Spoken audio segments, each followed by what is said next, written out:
All right, so today we're going to dive into a topic that's super relevant to a lot of people, I think, Yeah. family law and divorce. And we're going to be looking at it through the work of this attorney in Staten Island, Benjamin Haber. That sounds good. Yeah. And he's got like a ton of experience over 20 years. And we've got a lot of material about, his background, his expertise, and also like his whole philosophy when it comes to working with clients. Yeah. I think that's a key element, right? I mean, especially if you're someone who's maybe facing a divorce or, thinking about it or even just going through some kind of family transition, you really need to understand what makes for good legal counsel, right? Like what sets someone apart. Right. Yeah, because it's such a like sensitive area too. Absolutely. It's not just like, I want to go get a lawyer for, this traffic ticket. Exactly. The stakes are so much higher. Yeah, totally. And the emotions are running high. Yeah, so let's get into Benjamin Haber. So 20 years in Staten Island doing this work. I mean, that's going to give you a really good sense of like, the scene, the players, the whole deal. Oh, yeah, absolutely. I mean, you think about it, that's like 2 decades of working with the courts in Staten Island, dealing with all sorts of different cases and, just getting to know all the ins and outs of family law. Yeah. And not just the law itself, right? But like how it plays out in real life, how it affects families. Right. And he seems to have this reputation for being like both compassionate, which you kind of need in that area, but also like strategic. Yeah, you got to have both. You can't just be one or the other. You got to understand people's situations and their emotions. Right.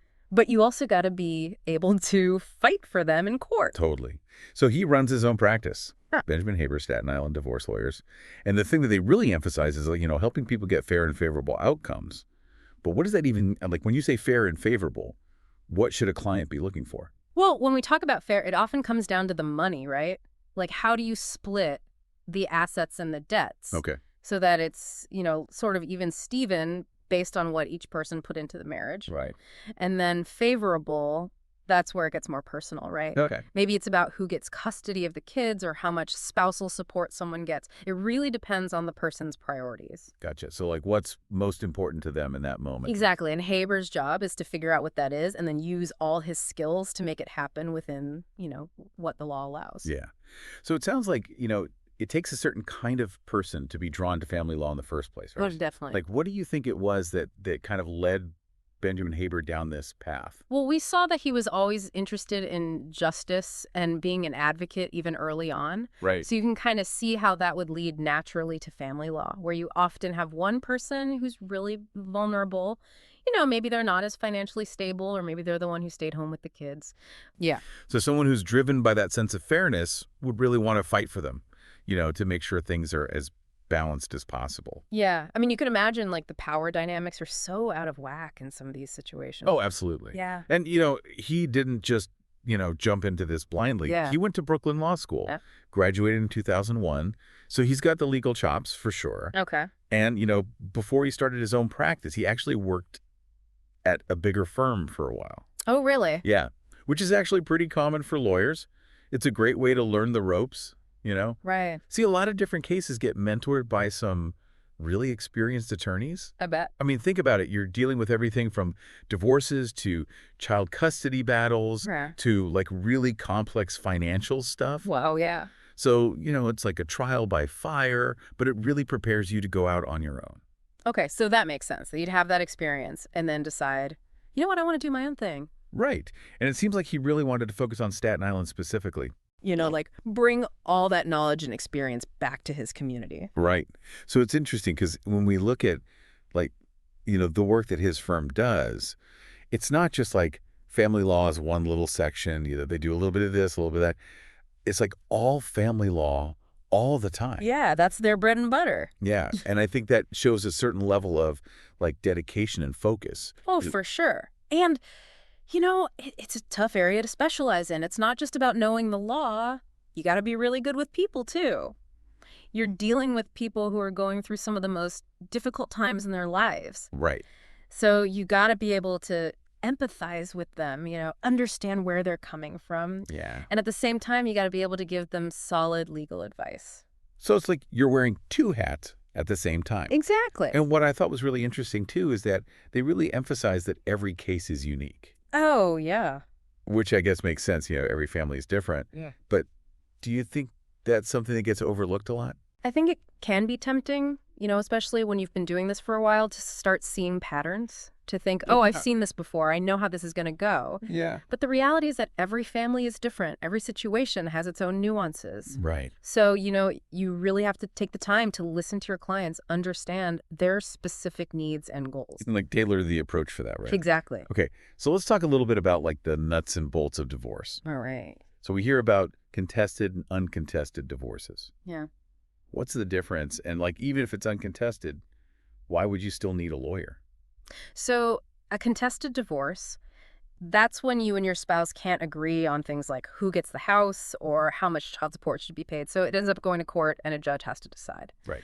Uncontested is when you've pretty much worked everything out between yourselves. Okay. But even then, you still need a lawyer to make sure all the paperwork is done correctly, that the agreements are legally binding and that everything's filed with the court properly. Right. Because like it sounds like there's a lot of potential for things to go wrong, even if you think you've got it all figured out. Oh, yeah, absolutely. And, you don't want to be caught off guard later down the line. Right.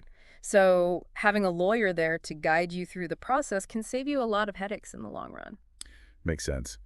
And one thing that I was surprised to learn about New York is that you can't just get a divorce because you and your spouse have irreconcilable differences. Yeah, a lot of people think that. Yeah. But in New York, you have to have a specific legal reason for getting a divorce. So like what are some of those reasons? Well, some of the common ones are adultery, abandonment, cruel and inhuman treatment, Okay. or if you've been living apart under a separation agreement for at least a year. Okay. And Haber's job is to help his clients figure out if their situation qualifies for a divorce and then, help them gather any evidence or take whatever steps they need to make it official. So he's like guiding them through that whole process? Yeah. So once of those grounds are established, the next step is often creating a separation agreement right, Right.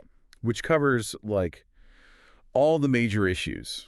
Child custody, support, property division. Like, what are some of the things that an experienced attorney like Haber would really focus on when they're putting that agreement together?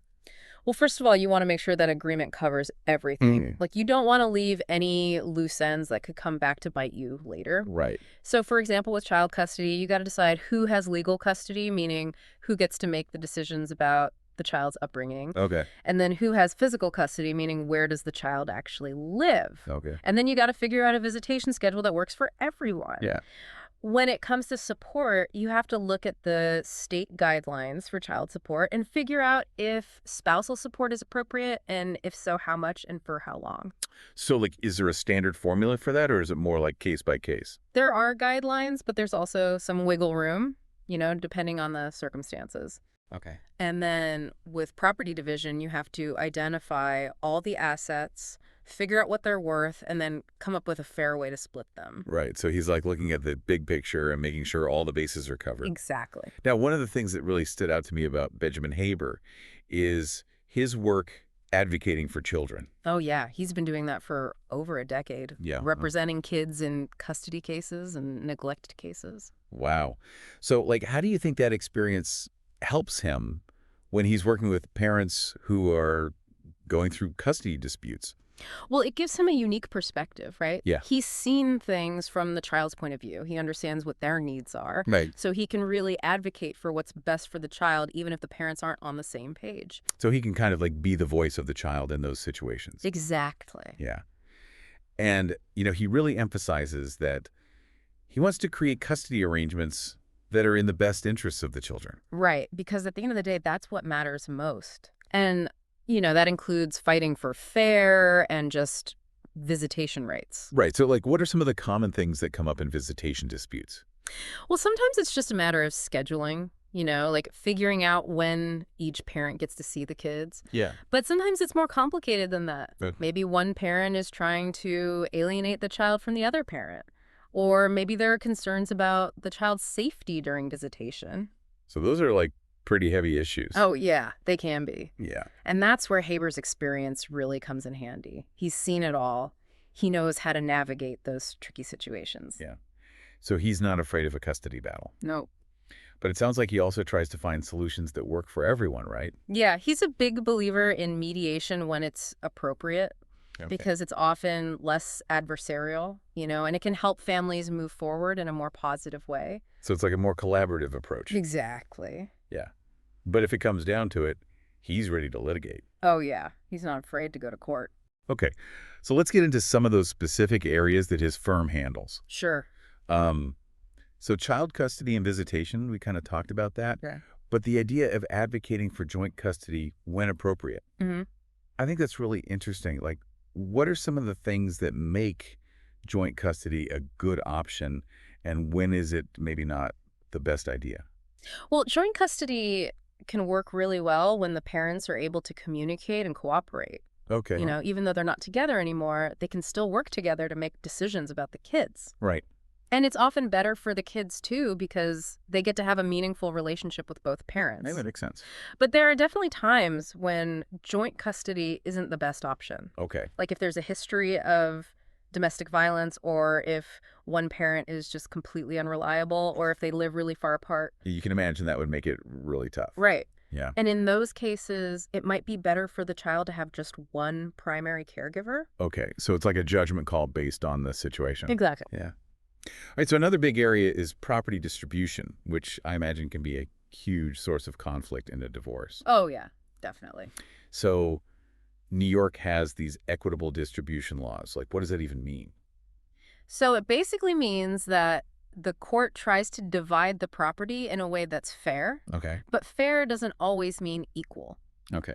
The court looks at all sorts of factors, like how long the marriage lasted, how much each person contributed financially, and even non-financially, like if one person stayed home to raise the kids. Okay. And they also consider the earning potential of each person. Like Yeah. if one person has a much higher earning capacity than the other, they might get a bigger share of the assets. So it's trying to make sure that no one's getting like totally screwed over. Exactly. Yeah. And Haber's job is to make sure his clients are getting their fair share. So he's like looking out for their interests. Right. Yeah. Now, what about separation agreements? We talked about them a little bit before, but like, when would you use one and what are the benefits? So a separation agreement is basically a contract between two people who are married but living apart. Okay. And it spells out all the details of their separation, like who pays the bills, who gets custody of the kids, how they're going to divide their property. So it's like a temporary agreement while they're figuring things out. Right. And it can actually be a really good idea, even if you're not sure if you want to get divorced yet. Okay, why is that? Well, it just provides some clarity and structure. It sets some ground rules so that everyone knows what's expected of them. So it's like a way to avoid conflict. Exactly. And it can also make things easier if you do decide to get divorced later on, Okay. because a lot of the issues will already have been worked out in the separation agreement. So it's like a stepping stone. Right. Yeah. And then there are prenuptial and postnuptial agreements, which are like a whole other level of planning, right? Yeah. Yeah. These are agreements that couples make either before they get married or after they're already married. And they basically spell out how they want to handle their finances if they ever get divorced. Okay, so it's like a way to protect yourself financially. Exactly. And it can be a really smart move, especially if one person has a lot more assets than the other, or if they have their own business. Yeah. And it can also just provide some peace of mind, knowing that you've got things sorted out in case things don't work out. Right. So it's like taking a proactive approach. Exactly. Now, Haber also works with same-sex couples going through divorce. Right. And it's important to remember that same-sex couples have the same rights as heterosexual couples when it comes to divorce. Totally. But there can be some unique challenges. Like what? Well, for example, if the couple used a surrogate or a sperm donor to have children, that can complicate things legally. Right. And also, if they got married before same-sex marriage was legal nationwide, that can create some issues too. Yeah, that makes sense. But Haber has experience with all of that. Okay. He knows how to navigate those complexities. So he's like up to date on all the latest legal developments. Exactly. Yeah. Yeah. Now, what about child support and spousal maintenance? Those are like two of the biggest financial issues in a divorce rate. Oh, yeah, for sure. And in New York, there are actually specific guidelines for calculating child support. Okay. It's based mostly on the income of both parents. Okay. But there can be some exceptions, depending on the situation. Okay. Spousal maintenance, which is also called alimony, is a bit more complicated. Yeah. It depends on things like how long the marriage lasted, what the difference in income is between the two people, and the earning potential of each person. Okay. So there's not like a hard and fast rule. No, it's more of a case-by-case basis. Okay. So what does Haber do to help his clients in these situations? Well, he helps them understand the guidelines. He helps them gather all the necessary financial information, and then he advocates for them to make sure they're getting a fair deal. Yeah. Whether that means arguing for more child support or less spousal maintenance or whatever it is. So he's like their financial advisor in a way. Kind of, And then yeah. finally we have post-divorce issues. Right, because life doesn't just stop after the divorce is finalized. Yeah. Sometimes things change and you need to modify the original agreement. So like what are some common reasons for that? Well, maybe someone loses their job or gets a big promotion so their income changes. Okay. Or maybe one parent wants to move out of state with the kids. Oh yeah, that would be a big deal. Right. Or maybe the child's needs change. Maybe they need special medical care or something like that. So it's like you're constantly adjusting to the new reality. Exactly. And Haber can help people with all of that. Okay. He can represent them in court to try to get the original orders modified. So he's like their ongoing support system. Right. Yeah. And one of the things that I really appreciate about Benjamin Haber's approach is that he seems to really prioritize his client's well-being. Yeah, he's got this very client-centered philosophy. It's not just about winning the case. It's about helping his clients get through this difficult time in their lives. Right. And I think that really comes through in everything he does. So like how does that actually play out in practice? Well, for one thing, he's a really good listener. Okay. He takes the time to really understand his clients' situations and what they're hoping to achieve. Yeah. And he's also really good at explaining things in a way that people can understand. Right, because the legal stuff can be so confusing. Oh, absolutely. Yeah. So he breaks it down for them, he answers all their questions, Okay. and he involves them in every step of the process. So it's not like he's just making all the decisions for them. No, it's a very collaborative approach. Okay. And that's really important because it gives people a sense of control, at a time when they might be feeling really powerless. Right. Yeah, that makes sense. And, the fact that his firm is built on trust and open communication, that just reinforces that whole client-centered approach. Oh, yeah, absolutely. Yeah. So when we look at everything, like, why would someone in Staten Island facing a family law issue choose Benjamin Haber? Well, I think it comes down to a few key things. Okay. First of all, he's got a ton of experience. Right. Over 20 years. Exactly. Second, he's really good at what he does. Yeah. He's got a proven track record of success. Okay. Third, he really cares about his clients. Yeah. He's not just going through the motions. He's genuinely invested in helping them get the best possible outcome. Right. And specifically with children, too, it seems like he's got that extra level of, like, expertise and caring. Absolutely. Yeah.